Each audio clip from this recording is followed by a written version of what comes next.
ఎన్నికలలో హామీ ఇచ్చిన నెల రోజులలోనే హామీని నిలబెట్టుకున్నందుకు ఏలూరు ఎంపీ పుట్ట మహేష్ కుమార్ గారి చిత్రపటానికి పాలాభిషేకం చేసిన నాయి బ్రాహ్మణ సంఘం.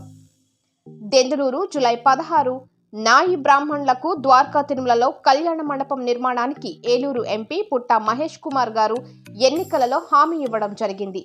ఎంపీ గారి సూచనల మేరకు గోపాలపురం ఎమ్మెల్యే శ్రీ మద్దిపాటి వెంకటరాజు గారు ద్వారకా తిరుమల వెళ్లి నాయి బ్రాహ్మణులకు 50 సెంట్ల స్థలాన్ని కేటాయించడం జరిగింది.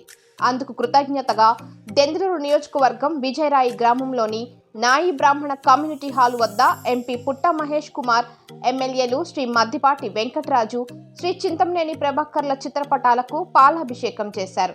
ఈ సందర్భంగా ఏలూరు సాధికార కమిటీ అధ్యక్షులు కొప్పెర్ల నాగరాజు, దెందులూరు నియోజకవర్గ నాయకులు కొప్పెర్ల దావీదు, తెలుగుదేశం పార్టీ నాయకులు గిరిబాబు, సత్యం, కృష్ణ, రాజు, గంగరాజుల మాట్లాడుతూ ఏలూరు ఎంపీ శ్రీ పుట్ట మహేష్ కుమార్ గారు హామీ ఇచ్చిన నెల రోజులలోనే హామీని నిలబెట్టుకున్నందుకు ఎంపీ, ఎమ్మెల్యేలకు ధన్యవాదాలు తెలిపారు.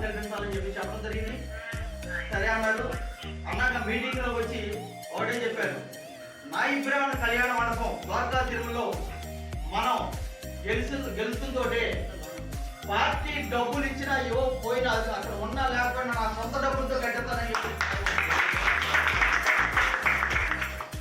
అలాగే వైసీపీ వాళ్ళు తెల్లారి విమర్శిస్తే వెంటనే మళ్ళీ ట్యాగ్ వేసి ప్రెస్ మీట్ ఇప్పించి మళ్ళీ ఆయన కూడా మళ్ళీ చెప్పడం జరిగింది. నేను నాయి బ్రాహ్మణులుగా కళ్యాణ మండపం కట్టిస్తే నీ పరిధి కాదని చెప్పేసి ద్వారకాదేవులో పరిధి కాదని అనడం జరిగింది. కానీ దానికి పరిధి అక్కర్లేదు, నా మనసులో ఢిల్లీలో ఉన్నా నేను కడతానని చెప్పేసి చెప్పడం జరిగింది.